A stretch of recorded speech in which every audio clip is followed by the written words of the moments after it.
Seguimos con los ejemplos que se encuentran en la página 9 de la guía, pero para que ustedes entiendan bien lo que estamos haciendo, estamos empezando con la asunción, o es decir, con la presuposición de que los evangelios contienen historia fiable. Que lo que dicen los eruditos, aun los más liberales, los más escépticos, así como Bart Ehrman, que es el fundador de lo que se llama el Jesus Seminar, el seminario de Jesús, toma una posición muy liberal. Aun él admite que Mateo, Marcos, Lucas y Juan contienen historia confiable. Y lo que estamos haciendo simplemente en esta clase, estamos estudiando basado en los 4 evangelios que la mayoría dicen que contiene historia confiable. Estamos estudiando lo que la figura central de los evangelios dice con respecto al Antiguo Testamento, a sus propias enseñanzas, y también autorizando a los apóstoles a recibir nuevas revelaciones y eventualmente escribir el Nuevo Testamento. Pero el problema que tienen los escépticos es que, por supuesto, por ser gente secular, no creen en lo sobrenatural, no creen en lo milagroso. Y por eso ellos tienen la tendencia de interpretar los eventos milagrosos, sobrenaturales del Antiguo Testamento como si fueran parábolas o mitos o leyendas. Pero lo interesante es que Jesús hace referencia mucho más a esos textos para establecer sus puntos, sus enseñanzas y hasta sus advertencias en sus sermones. Él se refiere mucho a, por ejemplo, la vida de Jonás y también al milagro de Dios compartiendo maná del cielo, como un ejemplo de Noé, porque el diluvio universal y los animales todos que encajan en el arca, hasta mis propios cuñados dicen, David, por favor, eso no es posible. Entonces, los escépticos tratan de interpretar esos eventos como si fueran parábolas o leyendas o mitos, pero vamos a ver que Cristo trata todos estos eventos igualmente como históricos, tal como Abraham, Isaac, Jacobo y los demás figuras, así como la reina del sur, que todo el mundo acepta a esas personas como figuras históricas. Y Cristo, en el mismo párrafo, le doy un ejemplo, vamos a leer en Mateo 24, versículo 36, dice así: pero en cuanto al día y la hora, nadie lo sabe. Está hablando de su segunda venida. Dice, quisiera los ángeles en el cielo, ni el Hijo, sino solo el Padre. La venida del Hijo del Hombre será como en tiempo de Noé. Porque en los días antes del diluvio, comían, bebían y se casaban y daban en casamiento hasta el día en que Noé entró en el arca. No supieron nada de lo que sucedería hasta que llegó el diluvio y se los llevó a todos. Así será en la venida del Hijo del Hombre.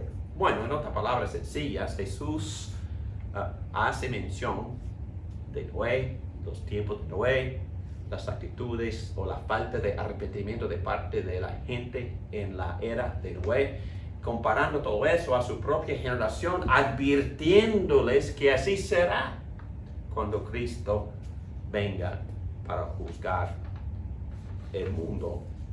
Entonces aquí vemos que Jesús trata ese evento sobrenatural. Estamos hablando de un diluvio universal y de la salvación de todos los animales en el arca. Aquí vemos que Jesús trata ese evento como si fuera histórica. Bueno, tomando aquí en las notas, en la guía, en página 9, en Mateo 17, versículo 3, tenemos esas palabras de Jesús se transfiguró en presencia de Pedro, Jacobo y Juan. En esto se les aparecieron Moisés y Elías conversando con Jesús. Obviamente, aquí Jesús no solamente considera a Moisés y Elías como personas históricas, sino también como inmortales, como ya todavía vivos, y que conversan con Jesús y con Moisés y Elías en el primer siglo. También hemos leído de Mateo 24, versículos 36 al 38, Jesús predicando con una advertencia, y esta advertencia se basa en el evento histórico en los tiempos de Noé. Jesús obviamente considera a Noé en gran detalle como histórico. Bueno, aunque estas citas se han tomado al azar de distintas partes del Antiguo Testamento, y algunos periodos de la historia se cubren más completamente que otros, es evidente que Jesús conoce bien todo el Antiguo Testamento y que lo trata todo igualmente como historia. Bueno, vamos a tomar más ejemplos, pero antes, un breve resumen en la página 10 de la guía. Aquí dice, curiosamente, los narrativos que son menos aceptables, digo menos aceptables a la mente secular, por ejemplo Noé, por el diluvio universal y por los animales encajando en el arca, Jonás, porque Jonás estuvo 3 días en el estómago de un pez, y todo el mundo dice, imposible, pero vamos a ver porque es muy posible, pero es muy interesante que Jesús toca estos ejemplos. Nínive, porque todo el mundo está diciendo que Nínive, por favor, Jonás, porque es un mito, Jonás estando en el estómago de un pez, es imposible que nosotros tomemos esos eventos como históricos. Y la serpiente en el desierto, porque es otro milagro, que Dios milagrosamente protegió a los que confían o miraban hacia la serpiente que Moisés había levantado en el desierto. Jesús usa hasta 3 veces en el Evangelio de Juan ese ejemplo, tratándolo como si fuera histórico. Y maná del cielo, otro milagro. Y nuestros antepasados comieron el maná, dice Jesús, en el desierto, como está escrito, pan del cielo les dio a comer. Entonces Jesús no tiene problemas en tratar esos eventos como históricos. Y Abel, todo el mundo dice que esos detalles en Génesis 1 y 2 son leyendas o son parábolas, son poemas, dicen, hasta algunos evangélicos dicen que son poemas, pero Jesús menciona en Mateo capítulo 11, versículo 5, y en Mateo 23, versículo 35, él menciona a Abel y lo trata como figura histórica, Abel.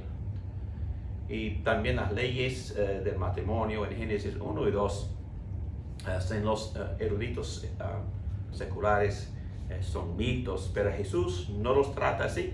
Son aquellos que le gustan más a Jesús y que Él utiliza más frecuentemente sin diferenciarlos en lo más mínimo de las referencias históricas más aceptables, tales como Abraham. Nadie tiene problema con la historicidad de Abraham, de David, la reina del sur, porque hay muchas crónicas, muchos libros históricos fuera de la Biblia que registran a estas figuras, Abraham, David y la reina del sur que visitó a Salomón, Isaías. Esas figuras todo el mundo los acepta como figuras históricas, pero Jesús hace más referencia a los eventos milagrosos y él basa sus sermones y sus advertencias a su audiencia en los eventos históricos milagrosos sobrenaturales en el Antiguo Testamento. En realidad utiliza las referencias más problemáticas en la mente de la gente secular, que requieren la creencia en lo sobrenatural más que las más aceptables. Bueno, eso es un punto muy, muy interesante, pero creo que menciono esto en otra parte de esta clase, pero Jesús no tiene problema con Jonás en el estómago de un pez por 3 días. Porque él usa esa ilustración para señalar qué otro milagro. La resurrección. La resurrección. Entonces Jesús dice que así como fue con Jonás, yo mismo voy a entregarme a la muerte y bajo mi propio poder resucito. Entonces es un milagro sumamente más grande. Un hombre aquí profetizando su propia muerte y su propia resurrección que él mismo va a hacer que ocurra. Entonces Cristo habla de otro milagro sumamente más grande que este. Entonces el punto que estoy tratando de establecer es que si podríamos aceptar un milagro más grande, así como la resurrección de Jesucristo, y ese milagro mínimo o no tan especial de Jonás, es que si aceptamos este milagro, no hay problema para aceptar el milagro de Dios perseverando a Jonás en el estómago de un pez. Bueno, ahora toco un tema un poco controversial y les pido paciencia, por favor, porque lo que vamos a hacer es que vamos a tratar de entrar en el campo o en la posición de los argumentos de algunos de la gente secular que no creen en lo sobrenatural. Y aquí vamos a considerar la posibilidad, hipotéticamente hablando, de una interpretación no literal de estos eventos milagrosos del Antiguo Testamento. Entonces, la razón por la cual tomaríamos ese tipo de conversación es porque a veces en nuestros intentos para evangelizar a los escépticos, a veces tratamos de probar demasiado en la primera conversación. Por ejemplo, si yo estuviera hablando con una persona secular que creía 100% en la evolución, yo no trataría de refutar su posición acerca de la evolución en la primera conversación. No empezaría ahí. ¿Dónde empezaría? Yo empezaría con los evangelios. Yo empezaría con la vida de Jesucristo. Le doy un ejemplo.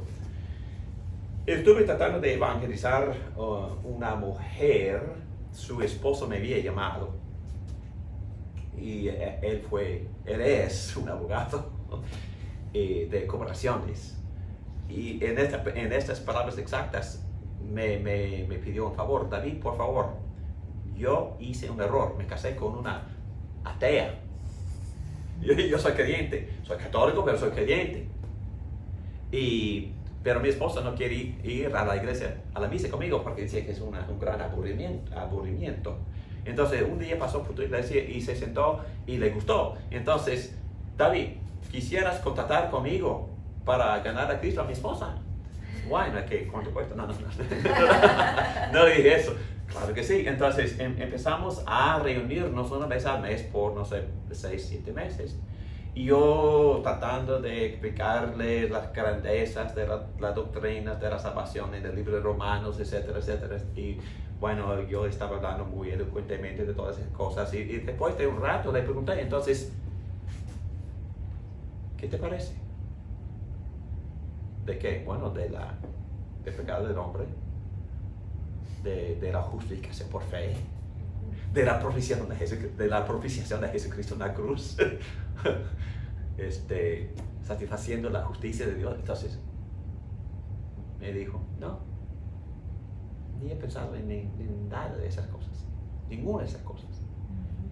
Pero lo que me impresiona es Jesús, me dijo, es Jesús. Porque sin darme cuenta en esta conversación, sin aplicar el sermón de domingo, estaba predicando en uno de los evangelios, estaba presentando domingo tras domingo a Jesús. Y ella está fascinada.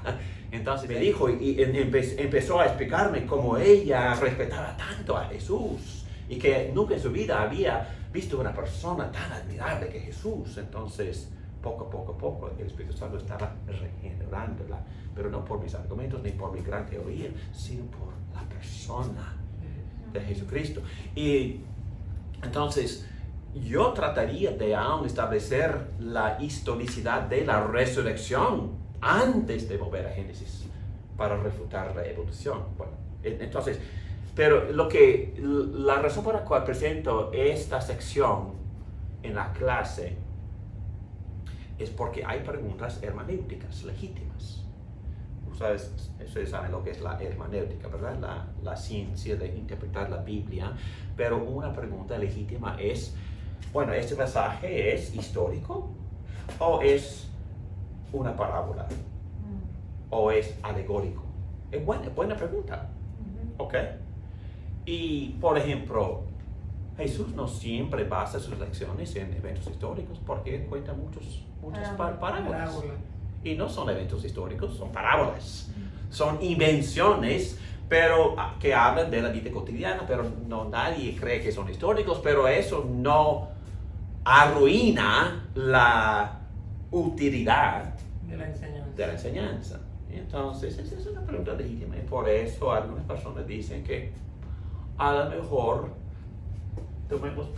podemos tomar a Jonás como una figura alegórica y al mismo tiempo sacar el significado.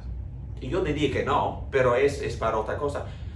Pero vamos a asumir, ellos dicen, por ejemplo, ya hemos dicho que ellos tienen problemas con los sobrenatural del Antiguo Testamento y también hay muchas interpretaciones actuales de Génesis 1 y 2, aún dentro del mundo evangélico, como si son poemas o lo que sea. Entonces, yo digo que para poder evitar ese tipo de discusión, mejor no insistir en la historicidad en la primera conversación. Comentario. Antes de explicar mi posición con argumentos de apoyo, permíteme decir de que al comienzo de una conversación con un escéptico curioso no es necesario y tal vez contraproductivo intentar probar demasiado. Mientras que es cierto que nuestra fe descansa en la certeza de que Dios interviene y actúa en la historia, hay ciertos eventos en la historia que son más esenciales para este fundamento redentor que otros. Bueno, yo diría que la historicidad de la cruz. Bueno, la historicidad de la encarnación, por ejemplo, es más importante aún en esta discusión que tratar de probar la veracidad histórica de Noé, por ejemplo. En la primera o segunda, tercera conversación. Por lo tanto, es posible que un cristiano que quiere persuadir a un escéptico pierda terreno por tratar de ganar demasiado terreno. Muy bien. Y con un poco de humor les voy a dar algunos ejemplos. Por supuesto, se puede argumentar en página 11 de las guías que el uso por nuestro Señor de las historias del Antiguo Testamento no necesariamente escúcheme bien, implica que Él las considera como historia impecable. Es perfectamente posible utilizar conocidas leyendas y alegorías para ilustrar una verdad espiritual, similar a la forma en que Jesús utilizó las palabras. Otro ejemplo, no sé si ustedes saben, yo acepto a Job como figura histórica, pero dentro del mundo evangélico hay personas que dicen que es un teatro, es un drama. Ok. Yo no lo creo, pero vamos a asumir que es un drama, es un teatro, nada más. Y varios de los apóstoles toman lecciones de ese drama para aplicárnoslas a nuestras vidas. Y en este caso, quizá no sea necesario que nosotros aceptemos a Job como figura histórica para utilizar el contenido para establecer lecciones espirituales en nuestras vidas de hoy. Es un ejemplo. Las historias de... Ustedes conocen la historia de Ulises. Y con la historia. Y que él se tapó los oídos de los marineros para que no escucharan las sirenas, ¿verdad? Y él mismo fue atado a ¿cómo se llama? Al mastil. ¿Para qué? Para que no fueran tentados, para que no se desviaran de su objetivo de ir a tal lugar para conquistar tal tribu. Bueno, entonces, pero se puede utilizar, se puede sacar muchas lecciones, para el cristiano de esa, ¿cómo se llama? Odisea, sin tener que creer que en verdad sucedió. Muy bien, okay. Es el único punto que estamos estableciendo. Sin embargo, a pesar de la posibilidad teórica de que Jesús utilizó los narrativos del Antiguo Testamento como ilustraciones basadas en cuentos no literales, un examen de la manera en que Jesús utilizó estos narrativos no parece indicar en lo más mínimo que los haya utilizado de otra manera que histórica. Y voy a darles ejemplos de esto al ratito. Aquí se ve un principio hermenéutico. Por favor, deje que el texto mismo y algunas pistas o indicadores en el texto decirle al lector el tipo de literatura que es. Por favor. Y la razón por darles tantos ejemplos, y no estoy exagerando, y yo puse al principio del curso una lista de 171 ejemplos de Cristo confirmando la historicidad del Antiguo Testamento,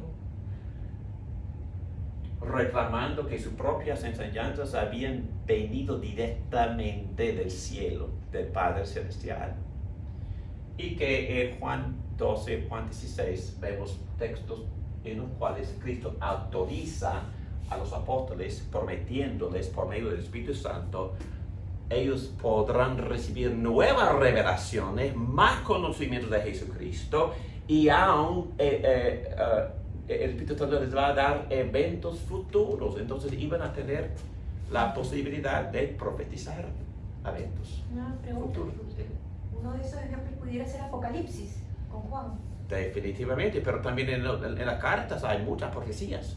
Por ejemplo, en primera a Tesalonicenses hay mucha profecía acerca del futuro, acerca de la venida de Jesucristo, acerca de el hombre en inglés, hombre de lawlessness, el hombre sin leyes. Entonces, los anticristos, todo esto también Pablo profetizaba sobre esos, y por supuesto Juan en Apocalipsis. Pero también hay muchos ejemplos en otras cartas de los apóstoles profetizando eventos futuros. Y eso es posible porque Cristo les había prometido que bajo el poder del Espíritu Santo, hablando exclusivamente a los apóstoles, yo no tengo esa habilidad ni ustedes, ellos podrían profetizar con infalibilidad acerca de ahí el canon cerrado. Canon cerrados, definitivamente. No nadie, además de los apóstoles, iban a tener ese privilegio. Exactamente.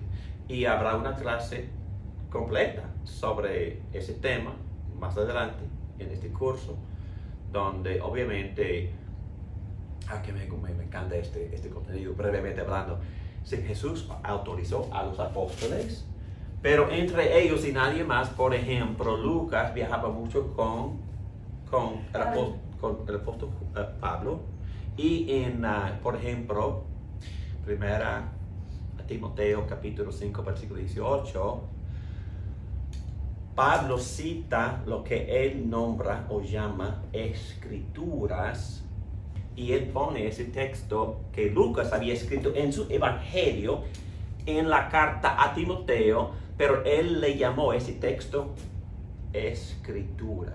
Obviamente Pablo también estaba estableciendo la autoridad apostólica de Lucas. Y hay otro que queda, es Marcos. Y Marcos viajaba poco leído. Poco leído. Sí, pero establecimos la autoridad de Marcos porque él viajaba con Pedro. Y muchos de los padres de la iglesia, los primeros padres de la iglesia en la primera parte del segundo siglo, también reconocieron la autoridad de Juan Marcos, porque él también había viajado en muchos de los misioneros de los apóstoles. Y él abandonó a Pablo también. Él abandonó a Pablo y luego trabajó con Bernabé. Entonces Bernabé lo había discipulado, pero también lo había llevado consigo en sus viajes. Entonces, históricamente hablando, los padres de la iglesia reconocieron la autoridad de Juan Marcos por ser compañero, por ser discípulo, pero también, más importantemente hablando, socio de los apóstoles. Entonces, nosotros no creemos en lo que se llama la sucesión apostólica, pero sí creemos en lo que se llama la asociación apostólica. Entonces, dos socios, Lucas y Juan Marcos, se consideran apóstoles porque ellos fueron autorizados por Pablo y por Pedro. Apóstoles. Pero también Pablo tampoco no era miembro del primer grupo de 12, pero él mismo dice que soy apóstol, pero nacido ilegítimamente. Sí. pero él se defiende así. Yo soy también testigo de la resurrección, el Cristo resucitado se me apareció. Sí. Okay, pero eso tampoco es suficiente. Por eso él, al fin de cuentas, fue a Jerusalén, y todo eso se encuentra en Gálatas 1, Gálatas 2, que él fue a Jerusalén y dice Pablo, creo que 1:13, que Santiago y Juan me extendieron la mano de comunión, aceptándome como apóstol a los gentiles. Entonces Pablo también fue reconocido por los apóstoles como apóstol. Y en segunda carta de Pedro, capítulo 3, versículos 15 y 16, en esa carta Pedro le llama a los escritos de Pablo, y él usa la palabra en griego grafé, que siempre se usa para Sagrada Escritura. Entonces, Pedro y Juan y Santiago reconocieron que Pablo era apóstol, Pablo reconoció que Lucas era apóstol, y Pedro discipuló, y todo el mundo en la iglesia en el primer siglo también reconoció que Juan Marcos podía escribir su evangelio como apóstol. Pero nadie más, por favor. Nadie más. Entonces, entonces surge la cuestión acerca de Hebreos. Y no sabemos quién escribió Hebreos. Es posible que Pablo lo escribió, pero en verdad no sabemos. Pero lo que sabemos es que aun Clemente, un padre de la iglesia, en el año 95, cuando él estaba escribiendo sus cartas a las demás iglesias, él estaba tomando citas de los apóstoles, y hay evidencia de que él hizo referencia a por lo menos, no recuerdo exactamente el número, entre 12 y 15 de los libros escritos por los apóstoles. Pero también los historiadores dicen que todas sus cartas tienen el sabor del libro de los Hebreos. Entonces él estaba escribiendo cartas a las iglesias basadas en los escritos, o las escrituras, mejor dicho, de los apóstoles, pero sin mencionar Hebreos o sin citar un texto explícitamente hablando. Él está muy influenciado por el libro de Hebreos. Entonces, la iglesia no luchó por muchos años para poder aceptar como canónico el libro de los Hebreos. Pero en todo eso vamos a hablar en otra clase. Eso fue gratis. Muy bien, ¿dónde estamos en las guías? Aquí también en el medio de la página 11 vemos la palabra sin embargo. Reconocemos que en algunos pasajes que Jesús citó del Antiguo Testamento, que un significado literal de aquellos pasajes no es esencial al mensaje que Jesús está comunicando. Y aquí ponemos un ejemplo de Génesis. No sé lo que piensan ustedes, es que yo tengo mis dudas de este argumento, pero no importa. Algunos de los autores eruditos evangélicos dicen que los puntos que Jesús está sacando de Génesis 2, los puntos en el Nuevo Testamento, Él está estableciendo la necesidad de la unidad entre hombre y mujer en el matrimonio, que debe de ser permanente, y está también estableciendo la monogamia.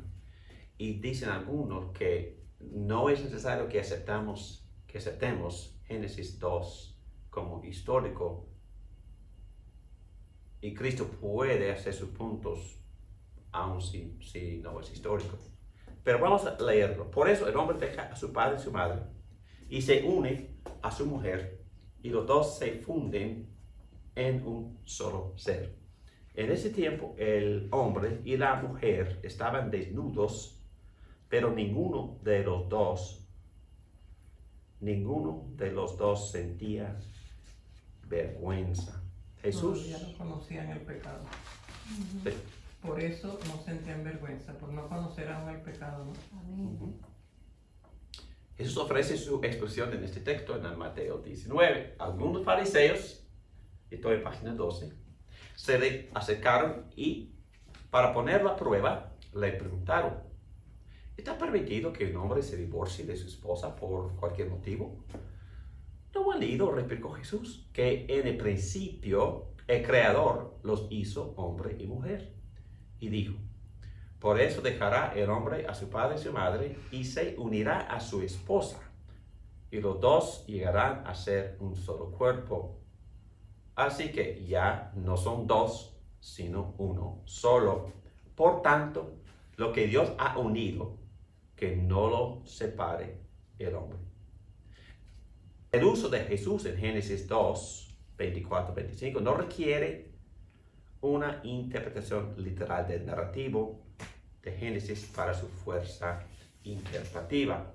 En otras palabras, la referencia de Jesús a la ordenanza de la monogamia tiene el mismo significado si se consideran los narrativos como haber sucedido literalmente de la manera que se escribieron o no.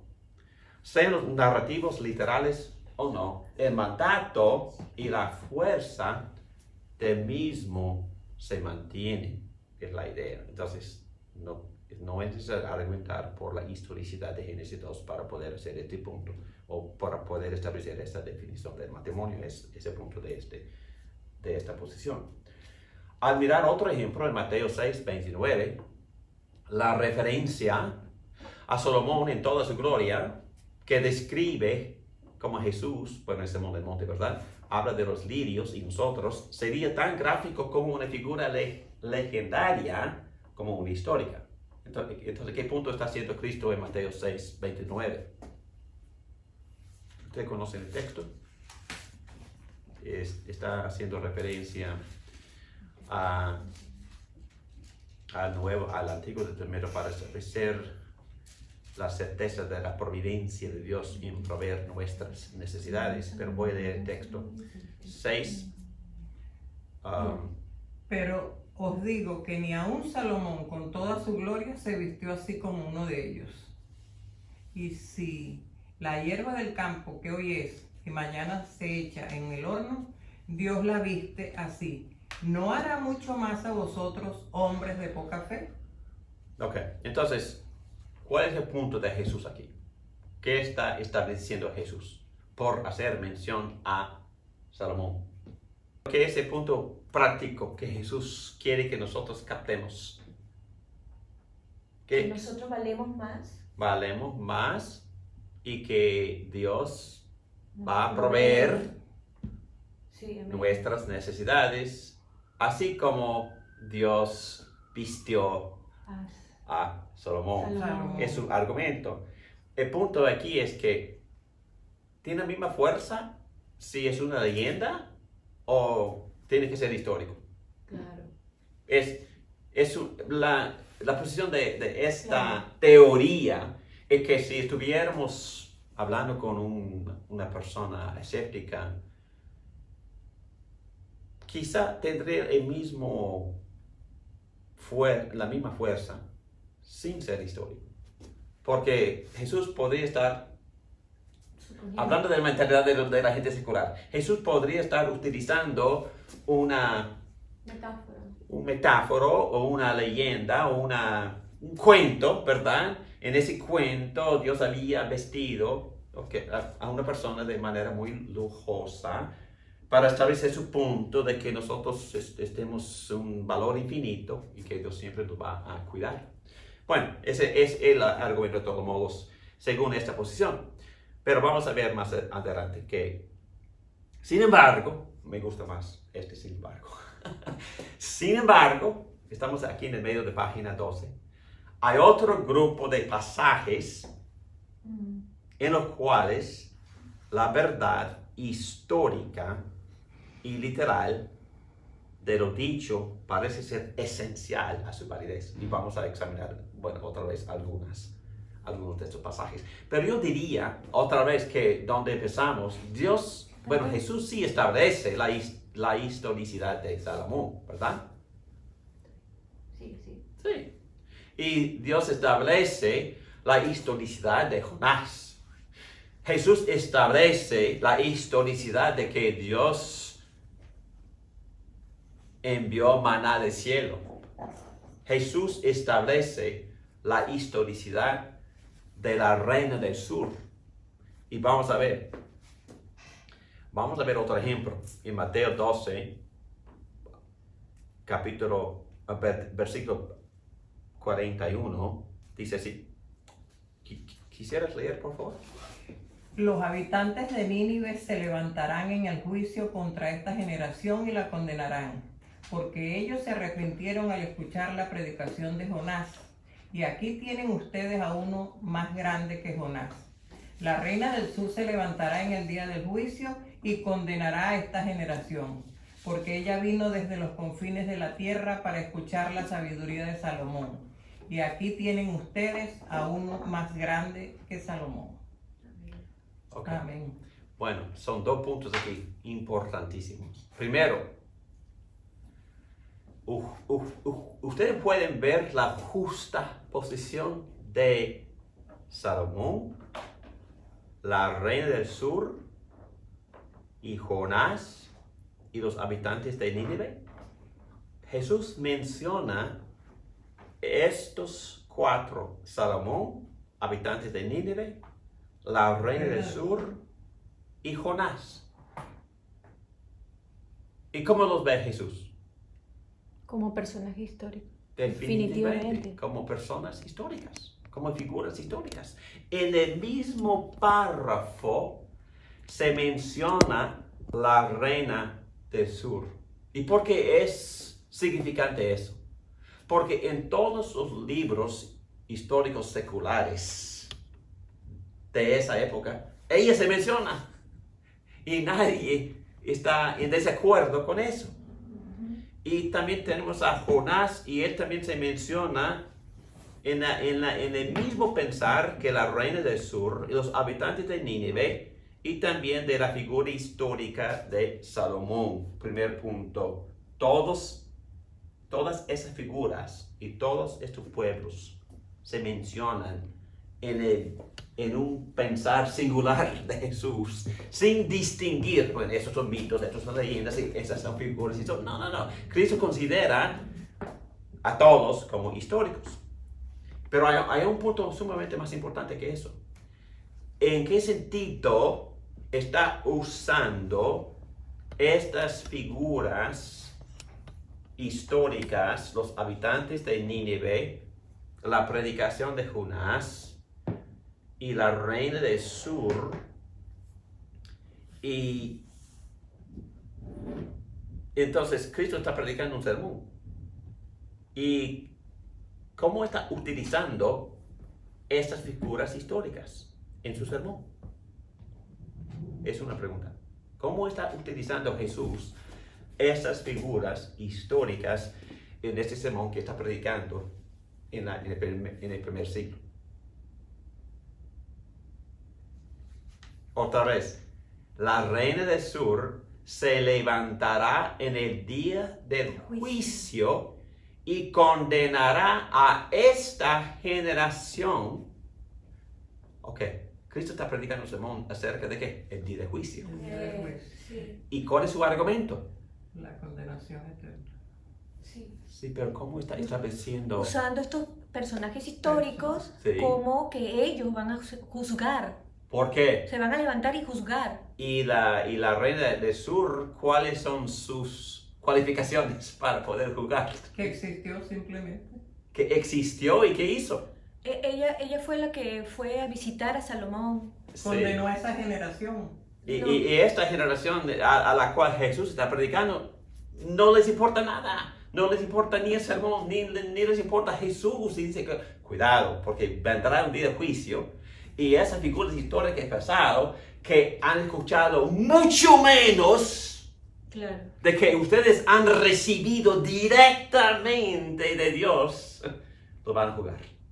Y es muy interesante que el sermón de Jonás, ¿en qué consistía ese sermón? Fue un sermón de 7 palabras. Arrepienten. ¿Qué dijo? Dentro de 40 días, esta ciudad será destruida. Sermón completo. ¿Y qué pasó? La gente obedeció. La gente obedeció, la gente se arrepintió y esa ciudad, como dice Dios, en como 4 ocasiones en el libro de Jonás, dijo, esta gran ciudad de paganos, pero en los ojos de Dios ve a esta gente como gente que tiene valor, gente a la cual Dios había enviado a su profeta Jonás, que no quería ir por sus propios prejuicios y temores, pero Dios con muy pocas palabras hizo este gran milagro de un gran avivamiento en esta ciudad pagana, en Asirio, y por eso dice Jesús que estas personas de Nínive y también esta reina que recibieron muy poca revelación de parte de Dios, pero ellos se arrepintieron en el día del juicio, ellos lo van a juzgar. Ok, ahora vamos a asumir que la reina del sur, los de Nínive y Jonás y su milagro y ese sermón de 7 palabras, vamos a asumir que todo esto, todos estos detalles vienen de una leyenda. ¿Ese sermón tendría la misma fuerza? Para nada, para nada. Entonces, vamos a escuchar el argumento de este erudito evangélico. Él hace esta pregunta, estoy abajo en página 12. ¿Es posible tener una referencia como esta según la teoría no histórica del libro de Jonás? El futuro juez está diciendo palabras de solemne advertencia a aquellos que en el futuro estarán condenados en su tribunal. Intensamente verídica. Él haría la escena en anticipación para ellos como si fuera verídica en el presente para él mismo. Y sin embargo, deberíamos suponer, está hablando sarcásticamente, que él dijo que personas imaginarias, así como los de Nínive, como la reina, quienes a la predicación imaginaria de Jonás y Salomón, de un profeta imaginario, así como Jonás, que no existió, se arrepintieron en imaginación y se levantarán en aquel día y condenarán la impenitencia verdadera de sus oyentes verdaderos. No. Lo que gente imaginaria se van a levantar a juzgar. No, es que la sermón no tiene ninguna fuerza. es que Claro. no, es que mejor no predicarlo. Claro. Entonces, su sermón, en mi punto, es muy sencillo. Bueno, 2 puntos. Jesús habla de Jonás y de la reina del sur en el mismo pensar, así como eran personas históricas. 2. Jesús usa esas personas y esos eventos y este pueblo, todos históricos, para advertir a la generación enfrente de él a que se arrepientan para prepararse para el día de juicio, porque ellos están recibiendo, bueno, tienen a Dios enfrente, Exacto, directamente. directamente. Y si no se arrepienten, estos los van a juzgar en el día de juicio. Pero si estos en verdad no existieron, es un fracaso. No funciona y no da fruto. Bueno, es difícil evitar la conclusión de que este y varios otros pasajes están privados de su fuerza si se les quita su base histórica. Y honestamente, no se ve ninguna pista a que nuestro Señor pretendió nada por el estilo. Esta conclusión se refuerza con la juxtaposición inmediata en este pasaje, Mateo 12:42, de la visita de la reina del sur como estrictamente una ilustración paralela. Considerar el libro de Jonás como una parábola intencional o alegoría o ficción histórica puede ser plausible, pero no el libro de Reyes, que registra eventos con la reina del sur en Segunda Crónicas y también en Segundo Reyes, porque estas 2 crónicas mencionan la reina del sur y Jonás como figuras históricas, no como mitos ni leyendas, ni como ficción.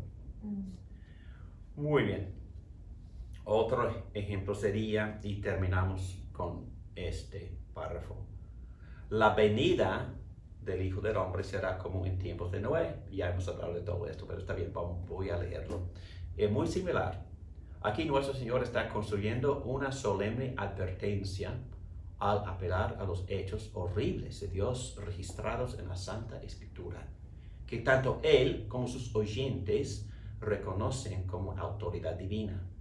A Capernaum le hizo una advertencia basada en otro hecho terrible de juicio. ¿Y tú, Capernaum, acaso serás levantada hasta el cielo? No, sino que descenderás hasta el abismo. Si los milagros que se hicieron en ti se hubieran hecho en Sodoma, esta habría permanecido hasta el día de hoy. Pero te digo que en el día de juicio será más tolerable el castigo para Sodoma que para ti. Mateo 11, 23, 24. Ya que el diluvio de Noé y la destrucción de Sodoma se consideran como históricos en este pasaje.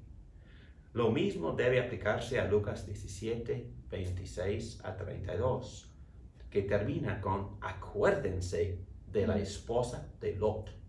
De nuevo, con palabras de ánimo y advertencia acerca de algunos eventos futuros más inmediatos. Los eventos históricos del pasado se utilizan como un fundamento para expectativas futuras. Muy bien, entonces Jesús considera todo como histórico.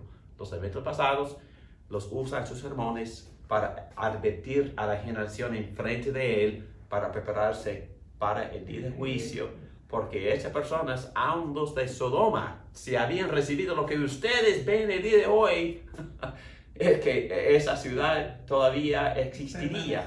Sí, pero no. Bueno, muy bien. Gracias a Dios por estos argumentos y ojalá podamos aprender a utilizarlos en nuestras conversaciones cuando Dios nos dé la oportunidad con los escépticos. Oremos. Padre nuestro, gracias por esta clase, gracias por estas enseñanzas. Ayúdanos a usar esta información de forma respetuosa y mansa pero al mismo tiempo danos la convicción interna de la veracidad de las escrituras, y también cuando estemos en conversaciones, por favor, que nos des valentía para poder hablar con confianza acerca de lo que es la verdad. En el nombre de Cristo Jesús te lo pedimos todo esto. Amén. Amén. Amén. Amén.